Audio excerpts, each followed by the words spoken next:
Hello बच्चों, welcome back to my channel. कैसे हैं आप सब लोग। आज की वीडियो में मैं आप लोग के लिए इनकम टैक्स के एमसीक्यू क्वेश्चंस लेकर के आई हूँ। इनकम टैक्स कहें या फिर income tax law and accounts कहें, दोनों का सिलेबस सेम ही है। इसके एमसीक्यू क्वेश्चंस रहेंगे आज की वीडियो में। इससे पहले भी काफी पार्ट मैंने अपलोड किए हैं।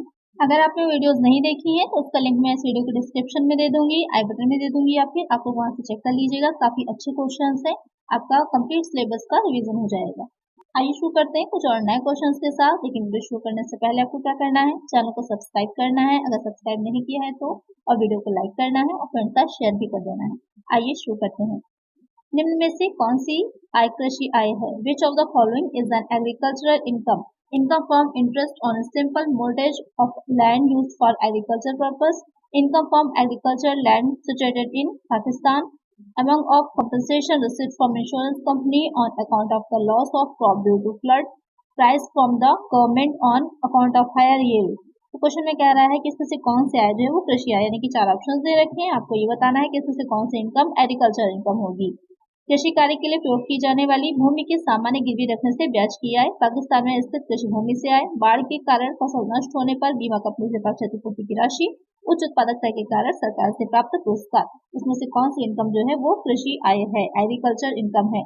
तो यहाँ पर जो बाढ़ के कारण फसल नष्ट हो गई है और जो बीमा कंपनी से क्षतिपूर्ति मिल रही है, यानी कि फ्लड आने की वजह से जो लॉस ऑफ क्रॉप हुआ है, उसके में जो इंश्योरेंस कंपनी से हमने इंश्योरेंस करा रखा था, उसमें जो हमें कंपनसेशन की राशि मिल रही है वो हमारी एग्रीकल्चर इनकम होगी। बाकी तीनों ही जो इनकम है वो एग्रीकल्चर इनकम नहीं होंगी।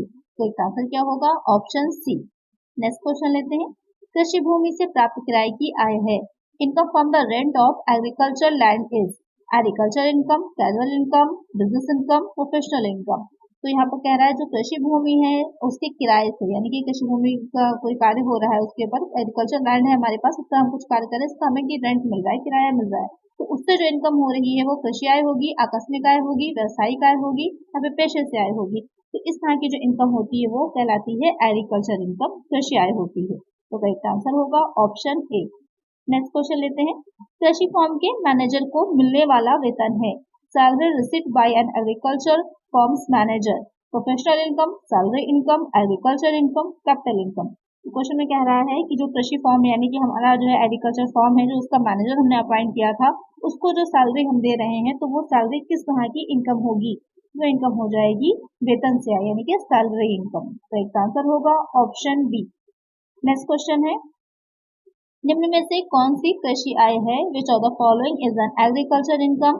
काफी क्वेश्चन इसमें से पूछे जाते हैं, इसलिए मैंने इसमें से क्वेश्चन इंक्लूड किए हैं, तो आप लोग को जिससे कि क्लियर हो जाएगा कि कौन सी इनकम एग्रीकल्चर इनकम होती है, कौन सी नहीं होती है। Rent received from agriculture land, income from a dairy farm, income from poultry farming, dividend from a company engage in agriculture. Question में आपसे पूछ रहा है, चार ऑप्शन दे रखे हैं, आपको ये बताना है कौन सी एग्रीकल्चर इनकम है। कृषि भूमि से प्राप्त किराया, डेयरी फार्म से आय, मुर्गी पालन से आय, कृषि कार्य में लगी हुई कंपनी से लाभांश की आय। इसमें कौन सी इनकम जो है एग्रीकल्चर इनकम हो जाएगी? जो अभी आपने पहले क्वेश्चन में देखा था कि जो कृषि भूमि से प्राप्त किराया था, यानी कि रेंट जो रिसीव हो रहा है हमें एग्रीकल्चर इनकम से, वो इनकम हमारी हो जाएगी एग्रीकल्चर इनकम। बाकी जो इनकम दे रखी है, जैसे डेयरी फार्म है या मुर्गी पालन है, तो ये तो बिजनेस हो गया, डेयरी फार्म या फिर मुर्गी पालन कर रहे हैं, बिजनेस में आएगा, तो बिजनेस इनकम हो जाएगी। और लाभांश जो होता है वो तो कर मुक्त होता है, टैक्स फ्री होता है। तो यहाँ पर करेक्ट आंसर होगा ऑप्शन ए। नेक्स्ट क्वेश्चन है। महिला करदाता के लिए 20,000 की कृषि आय को कुल आय में शामिल तभी किया जाएगा जबकि उसकी गत वर्ष में कर योग्य आय निम्नलिखित से अधिक होगी। In case of a woman SSC, her agriculture income of ₹20,000 shall be included in her total income when it is more than the following limit: 1,35,000, 1,10,000, 2,50,000, 2,25,000। तो यहाँ पर कह रहा है कि एक महिला करदाता, एक फीमेल है जिसको एक वुमेन एसएससी है, तो उसकी एग्रीकल्चर इनकम जो हो रही है वो 20,000 है। तो कब उसकी एग्रीकल्चर इनकम को उसकी टोटल इनकम में शामिल किया जाएगा? कितनी उससे ज्यादा होनी चाहिए उसकी, जब तभी उसको शामिल किया जाएगा? तो यहाँ पर 2,50,000 यानी कि 2,50,000 जो होती है उससे ज्यादा जब उसकी इनकम होगी तभी तभी जो उसकी एग्रीकल्चर इनकम है उसको शामिल किया जाएगा। अच्छा, आज के टाइम में क्या है कि इक्वल कर दिया गया है, चाहे फीमेल हो चाहे मेल हो, दोनों के लिए, वुमेन एसएससी हो या फिर मेन एसएससी हो। पहले के टाइम में ये होता था कि जो वुमेन एसएससी होती थी, महिला करदाता होती थी, तो वहां पर दोनों में अलग अलग छूट दे रखी थी। फॉर एग्जाम्पल जैसे लें पहले जो टेस्ट रेट चलती थी 2012 में, तो वहां पर ये चीज थी जो कि मेनस एससी थी, यानी कि जो पुरुष करदाता था उसके लिए था 1,60,000 की, और महिला करदाता के लिए वुमेन एसएससी के लिए थी 1,90,000 की। लेकिन आज के टाइम में दोनों के लिए ही इक्वल है, तो करेक्ट आंसर है ऑप्शन सी। नेक्स्ट क्वेश्चन है, भारत में चाय के उत्पादन एवं निर्माण से आय का प्रतिशत भाग कृषि आय होता है। Percentage of income from growing and manufacturing tea in India is considered as agriculture income. 50%, 60%, 65%, 70%। तो क्वेश्चन में आपको बताना है कि कुछ ऐसी इनकम्स होती है उसमें से कुछ परसेंट जो होता है वो एग्रीकल्चर होती है और कुछ हो जाती है बिजनेस इनकम। तो यहाँ वो पूछा जो चाय है, चाय का जो मैन्युफैक्चर हो रहा, प्रोडक्शन हो रहा है, तो उसका कितना परसेंट जो होगा वो कृषि आय माना जाएगा, एग्रीकल्चर इनकम माना जाएगा। तो वो हो जाएगा 60%। जो 60% होता है वो एग्रीकल्चर इनकम होती है, और जो 40% उसका होगा वो बिजनेस इनकम होगा। तो बिजनेस इनकम भी पूछ सकता है, एग्रीकल्चर इनकम भी पूछ सकता है, दोनों का ही ध्यान में रखिएगा। तो यहाँ पर करेक्ट आंसर है ऑप्शन बी। नेक्स्ट क्वेश्चन है, कर की गणना करने के लिए कृषि आय को कुल आय में शामिल किया जाता है यदि for the computation of tax agriculture income is included in total income if agriculture income exceeds ₹5,000, agriculture income exceeds ₹10,000, agriculture income exceeds this 50,000, agriculture income exceeds this 5,000 and total income exceeds the exemption limit। Question आपसे पूछ रहा है कि tax की computation करने के लिए, tax की गणना करने के लिए कृषि आय को कुल आय में कितनी कृषि आय होनी चाहिए जब उसको कुल आय में शामिल किया जाएगा। तो वो हो जाएगा कृषि आय जो 5,000 रुपए से अधिक होगी, जो टोटल इनकम है जो एग्जाम लिमिट है उससे ज्यादा होगी, तब उसको इंक्लूड किया जाएगा। और डिपेंड इस पर भी करेगा कि किस तरह का इंडिविजुअल है या जो सीनियर सिटीजन है, इस पर भी डिपेंड करेगा उसकी जो टैक्स एग्जाम्पशन लिमिट है उस पर। तो यहाँ पर करेक्ट आंसर क्या होगा, option D.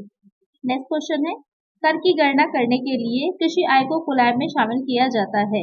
For the computation of tax agriculture income is included in total income of individual, firm, company, local authority. Question में पूछ रहा है कि जो हम टैक्स निकाल रहे होते हैं, टैक्स लायबिलिटी निकाल रहे होते हैं, तो इसमें से किसकी इनकम में जो एग्रीकल्चर इनकम है उसको ऐड किया जाता है लायबिलिटी निकालने के लिए। एग्रीकल्चर इनकम जब हम ऐड कर लेते हैं तो एग्रीगेट इनकम निकल के आती है हमारी। तो यहाँ पर जो एक इंडिविजुअल होता है, एक व्यक्ति होता है, उसको ही शामिल किया जाएगा, बाकी किसी को नहीं। तो करेक्ट आंसर होगा ऑप्शन ए। नेक्स्ट क्वेश्चन है, भारत में कॉफी उगाकर एवं उसको संसाधित करके बेचने से आय का प्रतिशत भाग कृषि आय होता है।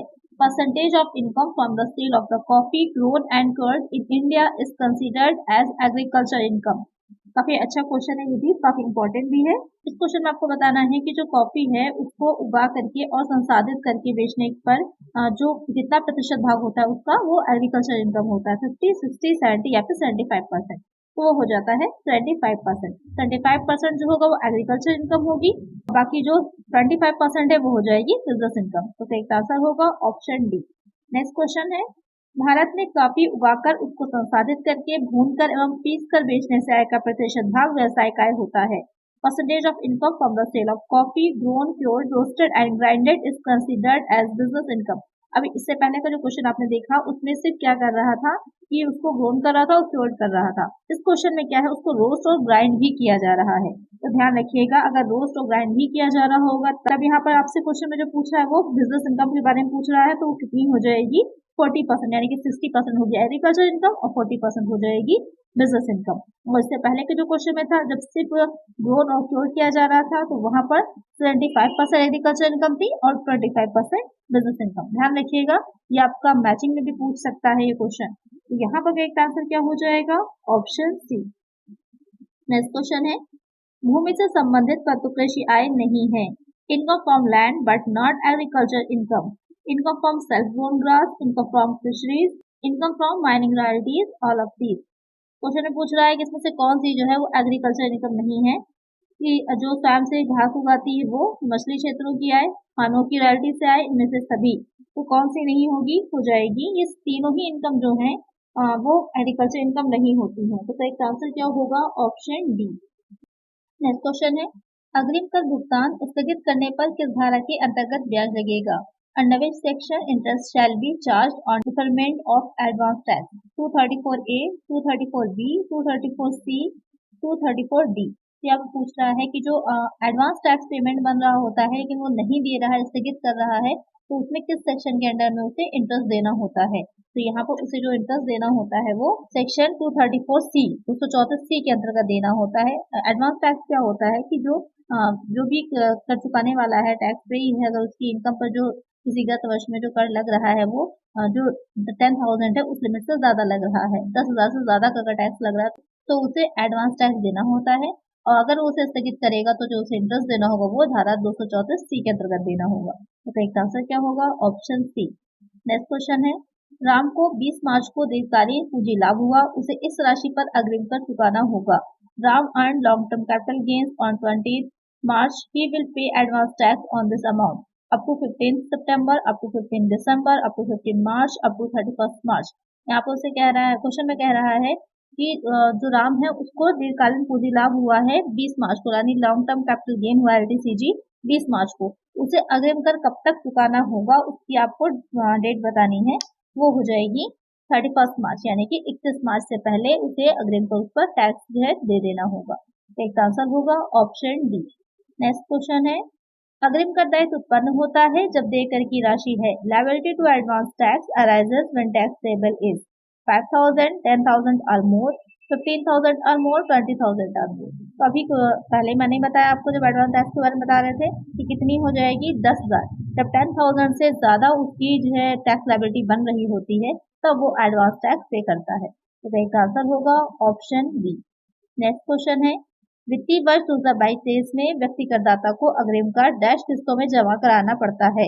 Individual assessee is liable to pay advance tax in dash instalments during the financial year 2022 and 23।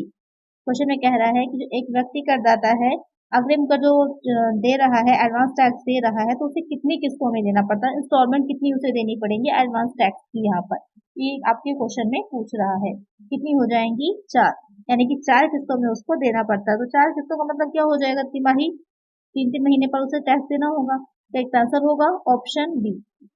Next question है, अग्रिम कर की प्रथम किस्त की देय तिथि है।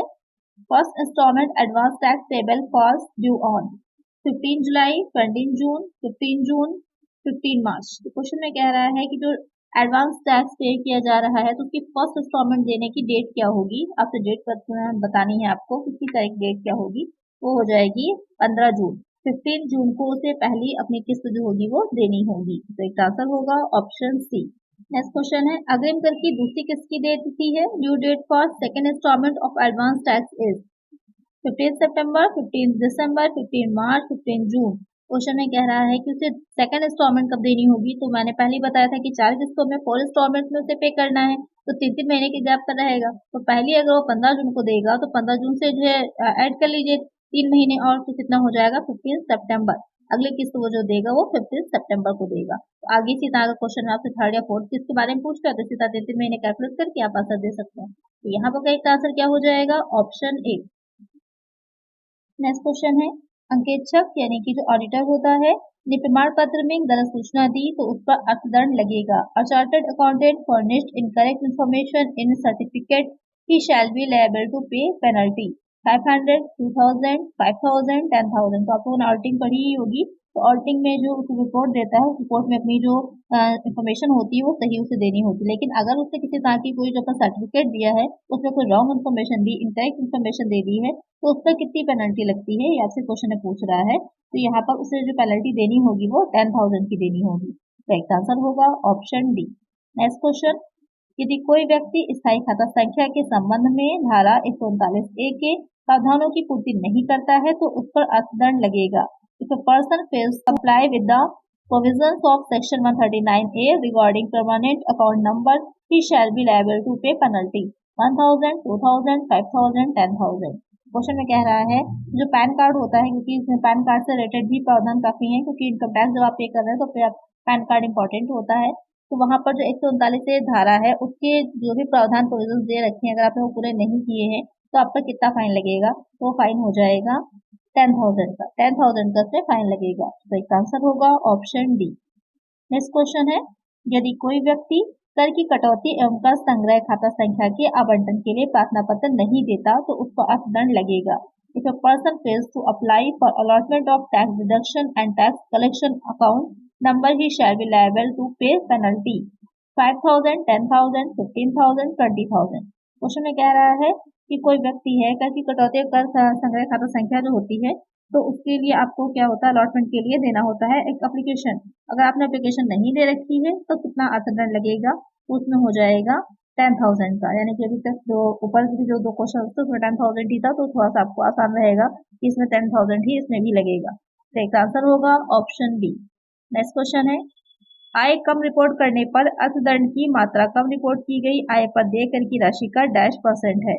Penalty for under reported income is -% of the amount of tax payable on under reported income 50, 100, 150, 200।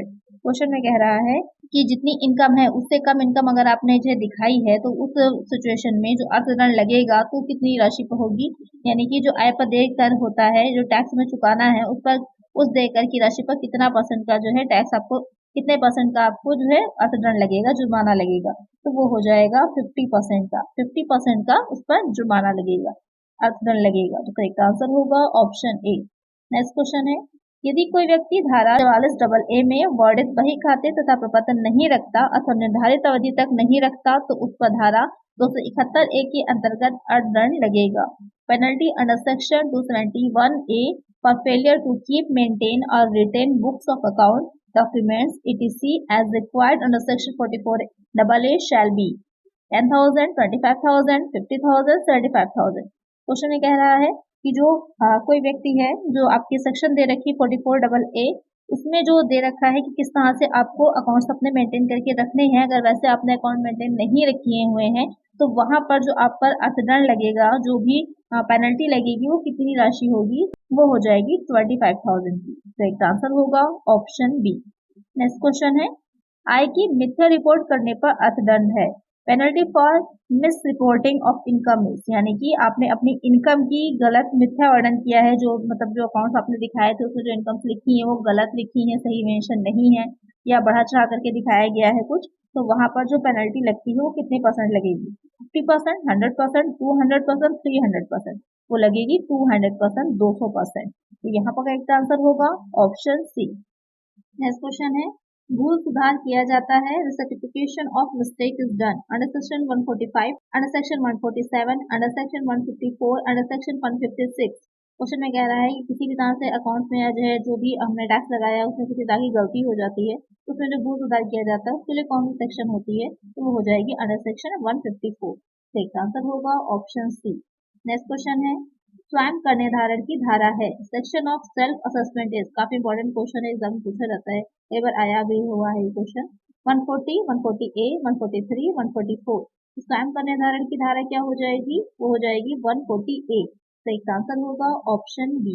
Next question लेते हैं, सर्वोत्तम निर्णय कर निर्धारण की धारा है, section of best judgement assessment is 143, 144, 147, 148।